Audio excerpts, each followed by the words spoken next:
got a body like a nail brush, but I can give it to you all the time.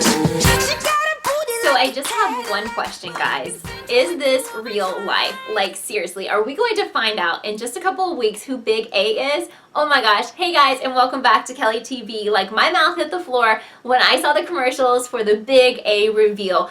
But I gotta say, I'm hoping they're not playing with us, because they played with my heart like way too many times.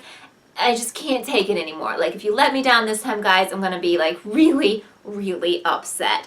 Alright, so the girls are doing some major detective work at the start of this episode. They're digging through all of Mike's things, just determined to find some information to show that he is on the A team or that he is conspiring with Allie. But the only thing they really find is a beaded necklace, which looks just like a regular necklace to me, but apparently it's some kind of Morse code necklace, and it has a special message for Allie that he is with her, or they think that the message is for Allie. I'm thinking like it's for Mona, which I'm pretty sure it is for Mona, but the girls all think that he's doing something sinister with Allie. So Mike is the star of yet another episode, which has me a little bit worried after I've talked to some of you, because remember when Mona was like the star of several episodes in a row, and then the next thing you knew, yeah, she ended up dead. So do you guys think that Mike is going to be killed off this season? Because I'm really starting to worry, and I don't know how I'm going to deal without my Cody Christian time. Like, seriously. So he is the star of this episode again, and he is cray-cray, like, completely,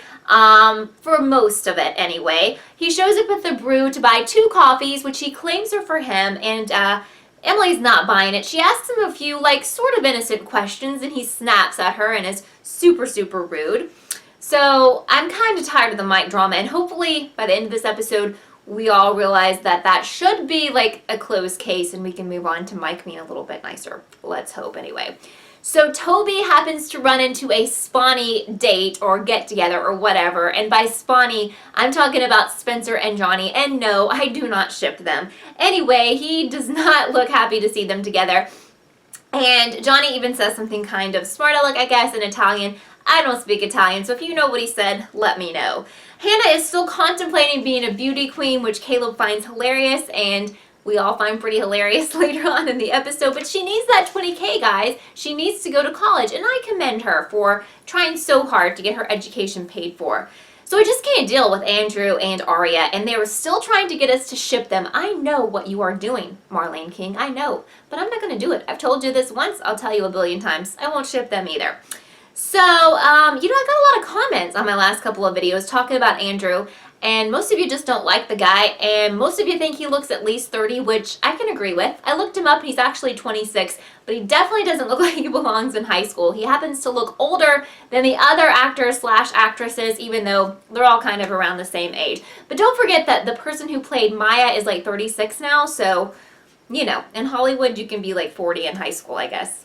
Beats me. So, she does ask him to follow Mike around, and he agrees to do that. Of course, then Mike shows up and acts crazy because he realizes someone has gone through his stuff, and he accuses Aria, and he acts insane. And, you know, obviously, like I've said a million times, if someone is acting completely shady, like over the top, they are totally not the person we should be looking at as being A or on the A team. So someone has stolen Johnny's artwork, if you could call it that, and I guess Spencer helped with it too, and they're selling it in an art gallery, and that makes him pretty freaking mad.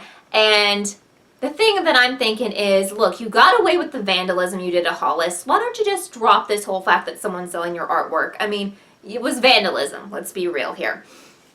So it looks like that Hannah isn't pageant material. I mean, come on, she has a pageant coach, and she seriously cannot answer one question. Which is weird, because I thought she was like super smart Hannah now, right? Alright, so guess who shows up at the brew? Oh yeah, it's Shady, Talia's husband, who we meet for the very first time. And the funny thing is, did I not tell you guys that Talia was shady? I think everyone agreed with me, but this totally confirms it, because he tells Emily that Talia told him that Emily was just an experiment, like a one-time thing. Yeah, that is not the story that she told Emily. So I think it's beyond time for you to dump her, Em. Beyond time.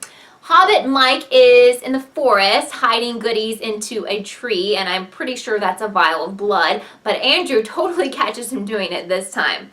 Caleb finds out that Kate, oh yeah, evil stepsister Kate, is signed up to be in the pageant and to rehearse her talent in that room that Hannah's using. As soon as I saw this, I figured that it was a plot from A, but of course Hannah bought right into it, starts freaking out and gets over emotional because she just can't stand that girl. Criminal Johnny is up to his criminal antics and is trying to break into that art gallery to steal what he believes is rightfully his, but Spencer's actually the one who ends up breaking in. This guy is totally bad news. He's encouraging her to do criminal things, and she's falling for it. Get it together, girl. What is wrong with you? So Detective Kavanaugh busts this pair of thieves when he catches them at a gas station with all those paintings in the back of the truck, and he arrests Johnny, which Spencer freaks out over. He tries to let Spencer know that Tanner is onto her. Tanner's trying to connect her to like the person in the barrel and other crimes. She's not buying it. I don't think Toby's being mean here. He's been distant, but he's a police officer. It's a conflict of interest for him to be dating her and to be close to her. The breakup is coming. Let's just go ahead and accept it, guys. But I don't think Toby's a bad guy, and I really don't think he's on the A team. So, Hannah was working it in her bang bang routine, and let me be honest, I think that's one of the funnier scenes I've ever seen in a PLL episode, like in its history. When she was having flashbacks of Kate's face, she just got so determined, and the look on her face was freaking hilarious, and she even like got down and rolled on the floor, and I was rolling in laughter because it was pathetic. So pageant coach is like, look, this girl doesn't have what it takes. She was actually super rude about it. So Emily gets this idea that she will be in the pageant and give the money to, Hannah. But what I'm thinking about that is, if she really goes through with that, if they work that into the storyline that Em is in the pageant, A will screw it up and she'll like fall off the stage or something totally crazy so that she doesn't win. But anyway, Emily, that was really nice of you. I commend you, girl.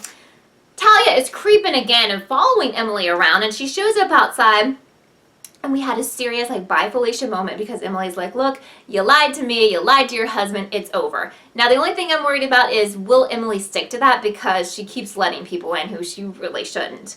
Aria finds Mike's secret stash, which was that vial of blood in the tree. But Mike also finds Aria. He is not happy about it, but he tells her that it is Mona's blood, and we're like, okay.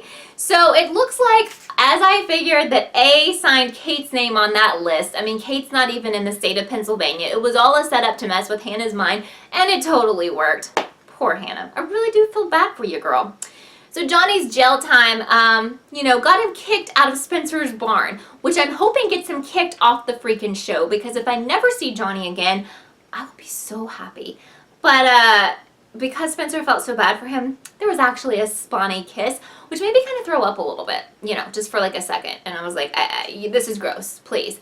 The bad thing is someone was probably recording that, and Toby will probably find out, and that will probably lead to the demise of Spoby. So at the end of this episode, Mike has a very emotional moment, and we can all feel bad for him and be happy that he is not on the A team, because he comes clean about everything that's been going on, and he tells Aria that Mona, he walks in on Mona taking like vials of her own blood, like she had a whole freaking refrigerator full of it, and she tells him that she was concocting a plan to fake her death, that because A wanted to blame Allie, she was going to work this out so that Allie was set free, and we find out who the real big A is, and the world is a happy place. The issue with this is that she was supposed to meet him, like that's why he was delivering the weird gummy candy, and that's why he's buying her a beaded necklace, but she's never shown up for any of the meetings. So now I'm really conflicted. I'm starting to think that she's alive, but then I'm wondering why she didn't show up for the meetings. So maybe she's locked up somewhere and she just can't make it. Well, what do you guys think? Please post down below. Is Mona dead or alive? Why, if she's alive, is she not showing up to these meetings? I felt really bad because Mike was crying and Aria was crying, and they hugged and they had a sweet moment. And guys, he totally was in love with her, and he's super sad because he thinks for sure that now she is dead. And I feel that that relationship was actually real, and he's not a bad guy. So, the end of this episode, you see that someone is in Mike's room, that someone being A, and they uncover a wrench. And when I was doing my live PLL show, which I do every Wednesday at 6 p.m. Eastern, you see the wrench that Johnny had, and someone pointed out to me in the chat that, is there a connection between Johnny having that wrench earlier and then A having that wrench? And I can't remember if A produced the wrench himself or herself, or if A found the wrench in Mike's room. I think A had the wrench. So is Johnny connected to this? Because I don't think anyone likes Johnny. Does anyone like Johnny? If you like Johnny, let me know down below. Anyway, after all that happened though, there was nothing bigger than the fact that we're going to find out who Big A is. But I want to know your thoughts. Are we really going to find out who Big A is? Or are they really messing with us? And apparently, not apparently, but Marlene did tweet out today that when she always talked about A being in episode 1 of season 1, she was talking about Mona. So Big A potentially might not have been in that episode. Although it would be totally weird if Big A was like some person we met a couple times, like Jake, and never saw again. So I'm hoping it's like a central character. So what do you think about this reveal? Is it going to be real? And who do you think it is? So thank you guys so much for all of your wonderful comments this past week. My subscriber of the week is Alex, who pretty much totally called it about Mike, saying that Mike wasn't bad. He was trying to work to find answers, and that's exactly what we found out to be true. If you would like to be my subscriber of the week, all you have to do is leave a comment, leave a theory, whatever. I reply to everyone, and then I may just feature you on my next video. Also, please join me every Wednesday at 6 p.m. Eastern on Instacator and on my channel for a live PLL chat where I talk to you live and answer your questions live. It's totally fun. Those links will be down below. And again, thank you so much for watching this episode of Kelly TV. I love all of my PLL family. I will see you next time. B to the A, to the N, to the G, to the B to the A, to the N, to the G, hey.